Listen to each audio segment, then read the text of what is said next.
Hello दोस्तों, कैसे हो आप लोग। तो आज का हमारा टॉपिक है फॉर्म्स ऑफ इंटरसेलुलर सिग्नलिंग कि ऐसे कौन कौन से पाथवेज है जिसके थ्रू इंटरसेलुलर सिग्नलिंग हो सकती है। तो बेसिकली इस टॉपिक को समझने से पहले आपको थोड़ा सेल कम्युनिकेशन के बारे में पढ़ना होगा। तो होता क्या है सेल कम्युनिकेशन। देखो, सेल कम्युनिकेशन हमारा एक प्रोसेस है जिसके थ्रू हमारे जो सेल्स है आपस में बातचीत करते हैं। उसी प्रोसेस को हम बोल देते हैं सेल कम्युनिकेशन। मतलब जब दो सेल्स आपस में बातचीत करते हैं, उसी प्रोसेस को हम बोल देते हैं सेल कम्युनिकेशन। ठीक है। तो जो सेल कम्युनिकेशन है उसके बहुत सारे कंपोनेंट्स हैं, मतलब कि समझो कि उसमें बहुत सारे पार्टिसिपेंट्स हैं। ठीक है। तो बट हम तीन ही पार्टिसिपेंट्स की बात करेंगे जो ज्यादा इन्वॉल्व होते हैं इन चीजों में। ठीक है। जो आपको जो ये टॉपिक को समझने के लिए बस आपको तीन ही चीजें याद रखनी होंगी सेल कम्युनिकेशन की। एक हमारा सिग्नलिंग सेल, एक हमारा सिग्नलिंग मॉलिक्यूल और एक हमारा रिसेप्टर। ठीक है। आप ध्यान से, रिसेप्टर को आप टारगेट सेल भी बोल सकते हो। ठीक है। जो हमारा सिग्नलिंग सेल है वो हमारा पर्सन ए हो गया। ठीक है। पर्सन ए होगा या फिर वो पर्सन होगा जिसने मैसेज भेजना है। क्या करना है, जिसने मैसेज भेजना है। ठीक है। और सिग्नलिंग मॉलिक्यूल आप समझ लो एज ए लाइगैंड है। ठीक है। क्या हमारा लाइगैंड है या फिर केमिकल मीडिएटर है। ठीक है। ध्यान से देखो, जो हमारा सिग्नलिंग मॉलिक्यूल है वो लाइगैंड है या फिर केमिकल मीडिएटर है जो मैसेज लेके जाएगा। किसके पास जाएगा, टारगेट सेल के पास जाएगा। टारगेट सेल वो है, वो एक्चुअल में रिसेप्टर है। वो बंदा है जो मैसेज लेगा। किससे लेगा, अपना सेल सिग्नलिंग सेल से लेगा। किसके थ्रू लेगा, केमिकल मीडिएटर के थ्रू लेगा। केमिकल मेडिएटर के थ्रू लेगा। ठीक है। मतलब सिग्नलिंग मॉलिक्यूल के थ्रू लेगा। ठीक है। तो समझो जो हमारा सिग्नलिंग सेल है ये बात करना चाहता है टारगेट सेल से। बट इसको बात करना है तो इसको किसके थ्रू बात करना पड़ेगा, अपना एक सिग्नलिंग मॉलिक्यूल के थ्रू। आप ऐसे समझो जैसे मैं हो गया सिग्नलिंग सेल। ठीक है। मुझे आपको ये लेक्चर कन्वे करना है, मतलब लेक्चर आपको देना है। ठीक है। अब मैं किसके थ्रू दे रहा हूँ, यूट्यूब के थ्रू। तो यूट्यूब क्या होगा, सिग्नलिंग मॉलिक्यूल हो गया। और आप क्या होगे, आप हो गए टारगेट सेल। ठीक है। अब देखो, जो हमारे सिग्नलिंग मॉलिक्यूल होते हैं, ठीक है, ये हमारे बस इनका यही काम होता है, ये मैसेज लेके जाते हैं सिग्नलिंग सेल से टारगेट सेल तक, मतलब रिसेप्टर तक जाते हैं। ठीक है। अब इन्हीं का सारा खेल है कि ये जो हमारे सिग्नलिंग मॉलिक्यूल्स हैं, मतलब जो ये मैसेज लेके जा रहे हैं, ये कौन कौन से पाथवे से लेके जा सकते हैं मैसेज। मतलब बहुत सारे पाथवेज होते हैं, ये उसके मतलब समझो कि ये उसके नेचर पे डिपेंड करता है, उसके केमिकल नेचर पे डिपेंड करता है, या फिर उसको कह सकते हैं फिजिकल नेचर पे डिपेंड करता है कि वो जो हमारा पाथवे, कौन कौन से पाथवेज डिसाइड करेंगे ये मैसेज इस पाथवे से जाएगा या फिर इस पाथवे से जाएगा। इतने ओवरऑल आप छोड़ो, यही बस समझो कि जो केमिकल मीडिएटर है, जो हमारा सिग्नलिंग मॉलिक्यूल है, ये अपना मैसेज टारगेट सेल के पास कौन कौन से पाथवे से ले जा सकता है। ठीक है। तो आज हम उन्हीं पाथवेज के बारे में पढ़ेंगे। ठीक है। अब देखो, चार पाथवेज हैं। एक हमारा कॉन्टेक्ट डिपेंडेंट है, एक पैराक्राइन है, और एक सिनेप्टिक है, और एक एंडोक्राइन है। जो इंट्रोडक्शन है ना, ओवरऑल इसमें यही बोला हुआ है। ठीक है। मैंने बताया नहीं, यही हुआ है। ठीक है। इसमें देखो क्या होता है कि जो हमारा कॉन्टेक्ट डिपेंडेंट होता है, इसमें आपस में सेल जुड़ जाते हैं। मतलब कि जो हमारा सिग्नलिंग एक सेल होता है और जो हमारा टारगेट सेल होता है, ये आपस में जुड़ जाते हैं।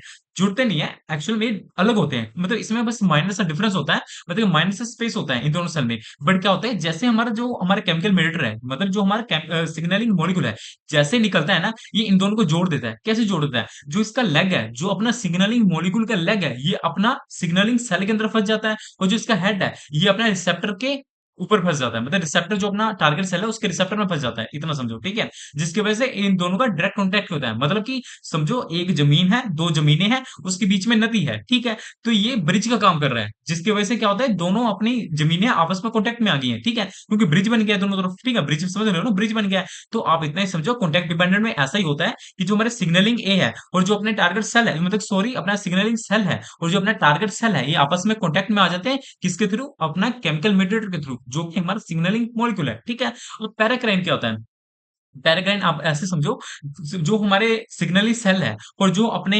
टारगेट सेल है, ये एक ही मोहल्ले के हैं। मतलब जो समझो कि उसका बीएफ है, उसका जीएफ एक ही मोहल्ले में रहते हैं। ठीक है। अब जो हमारा पैराग्राइन में क्या होता है कि जो मैसेज भेजता है, जो मतलब कि हमारे जो सिग्नली मॉलिक्यूल है, ये हमारा जो समझो इतना समझो कि एक ही मोहल्ले में है, तो ज्यादा डिस्टेंस नहीं कवर करना पड़ेगा, क्योंकि वो दूसरे स्टेट में नहीं रहते हैं, वो एक ही मोहल्ले में रहते हैं। तो ऑब्वियसली उनको जो डिस्टेंस भी कम कवर करना पड़ेगा, मतलब कि उसको बहुत कम टाइम लगेगा अपना टारगेट सेल के पास पहुंचने में, केमिकल मीडिएटर को, क्योंकि वो एक ही मोहल्ले में रहते हैं। ठीक है। और ये जो अपना ट्रैवल करते हैं ना, मतलब ये जाते हैं ना एक्स्ट्रा वेस्कुलर फ्लूइड के थ्रू जाते हैं। कौन, अपने केमिकल मीडिएटर्स, जो अपने सिग्नलिंग मॉलिक्यूल है, ये एक्स्ट्रा वेस्कुलर फ्लूइड के थ्रू जाएंगे। ये बात क्यों बोली मैंने, ये आपको मैं लास्ट में बताऊंगा। ठीक है। और जो मैं सिनेप्टिक होता है, सिनेप्टिक ऐसे समझो, आपने न्यूरॉन्स पढ़े हुए हैं। न्यूरॉन्स पता होगा, आपने 12th में पढ़ा ही हुआ न्यूरॉन्स, है ना। जैसे हमारे नर्वस सिस्टम न्यूरॉन्स वगैरह होते हैं ना, जो न्यूरॉन्स होते हैं उसके हमारे बहुत सारे अलग अलग पार्ट्स होते हैं। एक होता है हमारा एक्सोन टर्मिनस, एक होता है हमारा एक्सोन, एक होता है हमारा डेंड्राइट्स, एक होता है अपना अपना अपने माइलिन शीथ वगैरह होते हैं, माइलिन शीट वगैरह, है ना? तो आप बस इसमें इतना याद रखो, जो हमारे एक्सोन टर्मिनल्स होते थे, उसमें से हमारे न्यूरोट्रांसमीटर निकलते थे और वो अपने बाइंड करते थे अपने डेंड्राइट्स पे, दूसरे वाले न्यूरॉन के डेंड्राइट्स पे बाइंड करते थे और अपना मैसेज कन्वे करते थे। अगर आपको थोड़ा भी याद हो न्यूरॉन, तो आपको बहुत इजीली समझ आ गया होगा। जो सिनेप्टिक होता है, इसमें क्या होता है कि जो हमारा ये पहला न्यूरॉन है, उसके एक्सोन टर्मिनल से न्यूरोट्रांसमीटर निकलेंगे। मतलब समझो जो हमारा न्यूरॉन ए है, वो अपना सिग्नलिंग सेल है, मतलब सिग्नलिंग सेल है, ठीक है? उसमें से उसके जो एक्सोन टर्मिनल से अपने न्यूरोट्रांसमीटर निकलेंगे और जो दूसरा हमारा टारगेट सेल है, उसके डेंड्राइट्स पे बैठेंगे और मैसेज कन्वे हो जाएगा, ठीक है? और एंडोक्राइन क्या होता है? एंडोक्राइन तो आपने बड़ा सुना होगा, एंडोक्राइन, एक्सोक्राइन, है ना? एंडोक्राइन ये होता है, ये हमारे समझ लो कि ये हमारे जो सिग्नलिंग सेल होते हैं, ये ऐसे हार्मोन्स निकालेंगे, मतलब कि मतलब समझो कि जो हमारे सिग्नलिंग मॉलिक्यूल्स है, ये अपने टारगेट सेल के पास जाएंगे ब्लड के थ्रू। देखो पैराक्राइन में क्या था, वो एक्स्ट्रा वेस्कुलर फ्लूइड के थ्रू जा रहे थे, बट जो एंडोक्राइन है, इसमें हमारा ब्लड के थ्रू जा रहे हैं, याद रखिएगा। जो एंडोक्राइन है, इसमें हमारे जो हार्मोन्स निकलेंगे, वो देखो जो अपने सिग्नलिंग मॉलिक्यूल्स होते हैं ना, वो कुछ भी हो सकता है। वो अपना न्यूरोट्रांसमीटर भी हो सकता है, वो अपना हार्मोन भी हो सकता है, वो अपना साइटोकाइन्स भी हो सकते हैं, वो अपने इंटरल्यूकिन्स भी हो सकते हैं, वो अपने ग्रोथ फैक्टर्स भी हो सकते हैं। अगर आपने सेल कम्युनिकेशन नहीं देखा, आप उसमें देखोगे, उसमें मैंने डिटेल में बताया ये सब, ठीक है? उससे आपको और थोड़ा क्लियर हो जाएगा, आप जाके देख लेना एक बार, ठीक है? और क्लियर हो जाएगा, ठीक है? तो एंडोक्राइन में ये होता है, जो हमारा सिग्नलिंग सेल होते हैं, ये अपने जो मैसेज, मतलब जो सिग्नलिंग मॉलिक्यूल्स निकालते हैं, ये डायरेक्टली जो निकालते हैं, ये अपने टारगेट सेल के पास जाते हैं थ्रू ब्लड के, ठीक है? एंडोक्राइन मतलब यही होता है, जो अपने मैसेज जाते हैं ब्लड के थ्रू, ठीक है? अब हम बात करते हैं एक एक। अब देखो कॉन्टैक्ट डिपेंडेंट, पहले इसका आप ध्यान से डायग्राम देखिए क्या है। ये हमारा सिग्नलिंग भाई है, ठीक है? सिग्नल सेल है, ये अपना टारगेट सेल है। ध्यान से देखो, इसमें बीच में स्पेस है, बट क्या हुआ, जो ये बीच वाला पार्ट देख रहे हो ना, यही अपना है लिगैंड, जिसको हम बोलते हैं सिग्नलिंग मॉलिक्यूल। ध्यान से देखो, इसका लत फंसा हुआ है इसके अंदर, ठीक है? और इसका सिर फंस गया इसके अंदर, तो ये बीच में फंस गया है, ठीक है? इतना देखो, ये क्या है लिखा है, यहाँ पे लिखा है मेम्ब्रेन बाउंड लिगैंड। मेम्ब्रेन क्या होता है, आपको पता है ना? हर एक सेल के 3 पार्ट्स होते हैं, सेल मेम्ब्रेन, साइटोप्लाज्म, अपना एक होता है न्यूक्लियस, है ना? तो यही है कि जो हमारा सेल मेम्ब्रेन आउटर कवरिंग होता है, आपको पता होगा, आउटर लेयर ऑफ सेल होता है ना? ये हमारा प्रोटेक्ट करता है सेल को। तो बेसिकली जो लिगैंड का लेग है, वो अपना सेल मेम्ब्रेन में फंस चुका है, ठीक है? बट जो उसका सिर है, वो अटैच हो गया रिसेप्टर, किसके रिसेप्टर? टारगेट सेल के रिसेप्टर पे अटैच होगा। और आपको ये भी पता होगा, हर एक लिगैंड का स्पेसिफिक रिसेप्टर होता है। अगर नहीं पता, आप इतना याद रखिए, जो जितने भी हमारी कोई भी चीज होती है ना, हार्मोन रिसेप्टर, उनका एक स्पेसिफिक रिसेप्टर होता है। मतलब उनका एक, जैसे आपका एक पापा, मतलब फादर साहब है ना, एक आपके जैसे आपके फादर साहब आपके ही हैं, ठीक है? तो समझो कि जो आपके फ्रेंड का, उसका अलग होगा फादर साहब, है ना? उनका पापा जी अलग होंगे, ठीक है? तो इतने ही समझो, जो हमारे लिगैंड होते हैं, इनका फादर साहब अपना एक अलग ही होता है, ठीक है? वो दूसरा हर किसी को पापा नहीं बना सकते, मतलब हर किसी को फादर नहीं कह सकते, ठीक है? तो ऐसे ही समझिए, जो हमारे लिगैंड है, इनका एक फादर है, एक स्पेसिफिक फादर है, मतलब कि एक ही फादर है, स्पेसिफिक फादर है, ठीक है? तो वैसे ही हमारे अलग अलग फ्रेंड्स के समझ लो एक स्पेसिफिक फादर होता है ना, वैसे समझो हर एक लिगैंड, हर एक ड्रग का एक स्पेसिफिक रिसेप्टर होता है, ठीक है? जिसके ऊपर बाइंड होके अपना रिसेप्टर, अपना जिसके ऊपर बाइंड होके अपना फंक्शन परफॉर्म करते हैं, ठीक है? तो अब आपको थोड़ा समझ आ गया होगा कि हमारे जो ये लिगैंड है, इनके लेग हमारा फंस चुका है अपना सिग्नलिंग सेल में, जिसका हेड है, ये आपका फंस चुका है अपना टारगेट सेल में, ठीक है? जिसकी वजह से इन दोनों आपस में, ध्यान से देखो, ये एक ब्रिज बन गया है, जिसकी वजह से आपस में डायरेक्ट कॉन्टैक्ट में आ गए हैं, ठीक है? अब समझ लो यार, जैसे सर्किट है, आपने ओहम्स लॉ वगैरह पढ़ा ही होगा, है ना? जैसे फिजिक्स वगैरह, उसमें सर्किट कैसे कंप्लीट होता था, है ना? जैसे हम स्विच ऑन करते हैं, तो सर्किट कंप्लीट होता है, जैसे स्विच ऑफ करते हैं, सर्किट कट जाता है, जिसकी वजह से लाइट ऑफ होती है ना? तो ऐसे समझो, ये हमारा सर्किट है, ठीक है? जैसे ये सर्किट हट जाएगा, जैसे समझ लो कि ये सर्किट कंप्लीट कर रहा है, इतना समझो, सर्किट कंप्लीट कर रहा है ये लाइगन, ठीक है? तो डेफिनेशन वही चीज है, आप एक बार पढ़ोगे, आपको समझ आ जाएगा। वैसे मैं पढ़ के बता देता हूँ आपको। Contact dependent signalling is a type of communication in which two cells must come in contact into direct physical contact. The signalling molecules remain attached to membrane of signalling cell. ध्यान से देखिए, यहाँ पे क्या लिखा है, सिग्नलिंग मॉलिक्यूल है, वो अटैच्ड है, मतलब कि ऑलरेडी अटैच्ड है अपना मेम्ब्रेन, किसके मेम्ब्रेन से? सिग्नलिंग सेल के मेम्ब्रेन से, और वो अपना बाइंड भी कर गया है, and binds directly two receptor, और बाइंड भी करके रिसेप्टर, मतलब उसका जो सिर है, वो रिसेप्टर पे अटैच भी हो गया है, और जो उसका लेग है, ऑलरेडी फंसा भी हुआ अपने मेम्ब्रेन के ऊपर, जिसकी वजह से वो आपस में डायरेक्ट कॉन्टैक्ट में आ गया है, ठीक है? सर्किट कंप्लीट हो गया है, ठीक है? यहाँ पे लिखा है, अनलाइक एंडोक्राइन और paracrine signalling, the signal does not travel through blood और एक्स्ट्रा सेलुलर फ्लूइड। जैसे मैंने आपको ऊपर बताया था, जैसे एंडोक्राइन में हमारा ब्लड के थ्रू ट्रेवल करता था हमारा सिग्नलिंग मॉलिक्यूल, और अपना जो पैराक्राइन था, इसमें एक्स्ट्रा वेस्कुलर ट्रेवल करता था। बट हमारा कॉन्टैक्ट डिपेंडेंट है, इसमें ऐसा कुछ नहीं होता, इसमें डायरेक्ट कॉन्टैक्ट में आता है, ठीक है? इसका मैकेनिज्म वही चीज लिखा है, फंक्शन आप एक दो लिख लो, कैरेक्टरिस्टिक आप देख सकते हो, ठीक है? बहुत इजी वर्डिंग है ना? अब पैराक्राइन सिग्नलिंग की बात करते हैं बात। Paracrine signal is a type of cell communication in which cell release molecule into the extravascular fluid, extracellular fluid, sorry। इसमें बोल रहा है कि जो हमारा सिग्नल मॉलिक्यूल है, ये कहाँ पर रिलीज करेगा? एक्स्ट्रा सेलुलर फ्लूइड में रिलीज करेगा। ध्यान से देखिए, जो हमारा बॉडी है ना, इसमें हमारे एक्स्ट्रा सेलुलर फ्लूइड अलग है, ब्लड अलग है। याद रखिएगा ये एक्स्ट्रा सेलुलर फ्लूइड है ना, आप समझ लो प्लाज्मा, ठीक है? ये अलग है, अपना ब्लड अलग है। इतना समझो, प्लाज्मा नहीं होता वैसे, वैसे इतना ही समझो, वो जो एक्स्ट्रा सेलुलर फ्लूइड है, ये अलग है, ब्लड अलग है। इतना याद रखो, ठीक है? ये प्लाज्मा होता है, याद रखना, ये गलत बोल दिया मैंने, ठीक है? एक्स्ट्रा सेलुलर फ्लूइड अलग है और ब्लड अलग है। तो ये हमारा भाई साहब कहाँ रिलीज़ करेगा? एक्स्ट्रा सेलुलर फ्लूइड में रिलीज़ करेगा, where they act only on nearby target cell. मतलब कि ये हमें अपने बस टारगेट सेल, मतलब कि नियर बाय जो आप उसके पास में होंगे टारगेट सेल, उन्हीं के ऊपर बाइंड करके अपना एक्शन देगा। जैसे मैंने बताया था, ये दोनों अपने एक ही मोहल्ले के हैं, तो इनको थोड़ा शॉर्ट डिस्टेंस भी कवर करना पड़ेगा, ठीक है? और ये अपना जो अपने नियर बाय टारगेट सेल, मतलब कि उसके मोहल्ले के अंदर ही प्रेजेंट होंगे जो अपने टारगेट सेल होंगे, तो वहां पे बाइंड कर जाएगा। These molecules diffuse over short distance, मतलब कि ये मॉलिक्यूल्स बहुत थोड़ा डिस्टेंस कवर करना पड़ेगा, ठीक है? And they are quickly destroyed after performing their function, मतलब जैसे अपना फंक्शन परफॉर्म करेंगे वैसे अपने डिस्ट्रॉय हो जाएगा, मतलब मर जाएंगे, ठीक है? इसका जो ये मैकेनिज्म है ना, एज टू सेम है, ठीक है? बस मैंने उसको फ्लो चार्ट में लिखा है, ये अपना अलग है, ठीक है?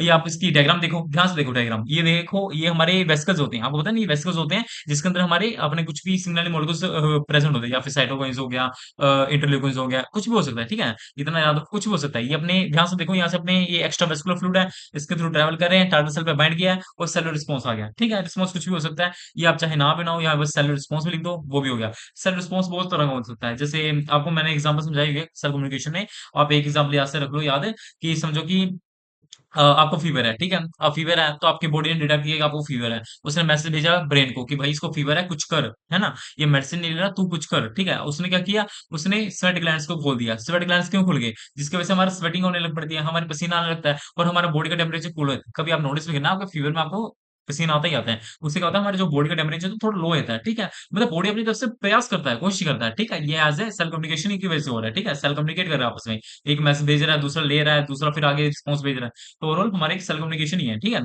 आप इसमें केमिकल मैसेंजर दे सकते हो, हिस्टामिन हो सकते हैं, साइटोकाइंस हो सकते हैं, कुछ भी हो सकता है, ठीक है? अब इसकी बात करते हैं हम सिनेप्टिक सिग्नलिंग के बाद। ये देखो, ये हमारी बात आ गई ना न्यूरॉन्स की, देखो ये न्यूरॉन्स की एग्जांपल है, ठीक हो? ये हमारा हो गया प्री सिनेप्टिक न्यूरॉन और ये हो गया हमारा पोस्ट सिनेप्टिक न्यूरॉन।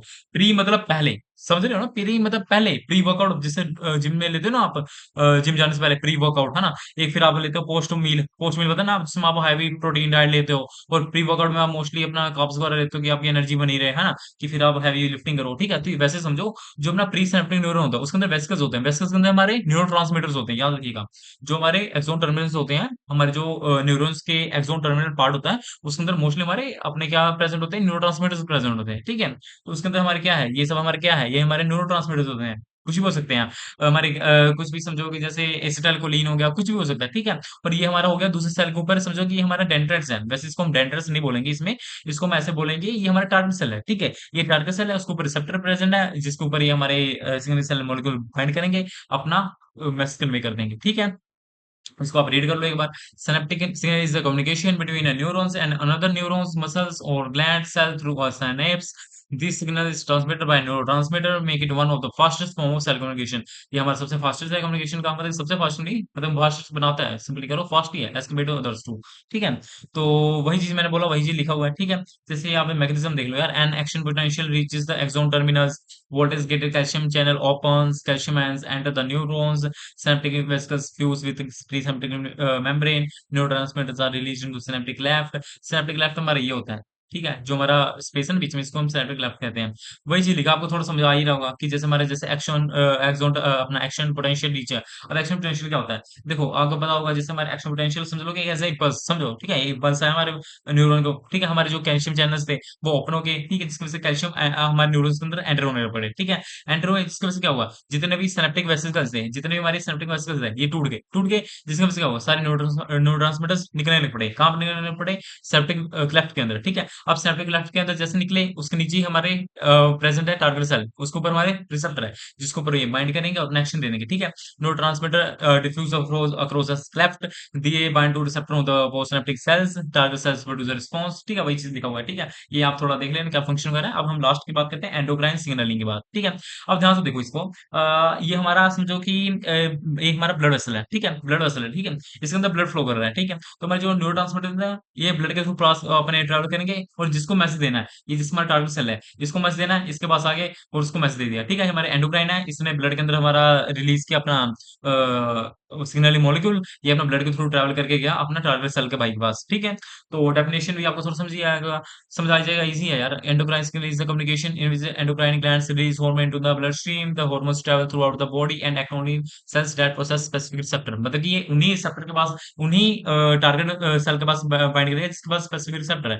मतलब आपको जैसे मैंने ऊपर बताया कि हर एक चीज का अपना एक स्पेसिफिक रिसेप्टर होता है, ठीक है। तो ये अपने स्पेसिफिक रिसेप्टर जिनके पास जिन मतलब कि जिन सेल्स के पास उस रिसेप्टर मतलब उस मॉलिक्यूल के रिसेप्टर होंगे, मतलब कि समझ लो कि जिस सेल के पास उस स्पेसिफिक रिसेप्टर होंगे उस मॉलिक्यूल, उन्हीं के ऊपर बाइंड करके अपना एक्शन देगा, ठीक है।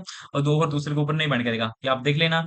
तो आज की वीडियो में इतना ही, ठीक है। अगर आप थोड़ा भी समझ आया होगा तो लाइक शेयर सब्सक्राइब करना ना भूलें। और जो इसके नोट्स हैं ये आपको टेलीग्राम चैनल पर मिल जाएंगे, लिंक डिस्क्रिप्शन में होगा, ज्वाइन करिए। और अगर आपको पता करना है कि कौन सी बेस्ट बुक्स है बी फार्म के लिए, तो उसके लिए भी वीडियो ऑलरेडी अपलोड है, आप जाके देखिए, चैनल खोलिए, उसके प्ले लिस्ट चेकआउट करिए, इंफॉर्मेटिव वीडियोस में जाइए, ठीक है। और भी वीडियोस हैं, मैंने जनरल फार्मेसी के भी कुछ यूनिट वन अपलोड कर दिए हैं, अपना ह्यूमन एनाटॉमी का भी यूनिट वन अपलोड हो चुका है ऑलमोस्ट, ठीक है।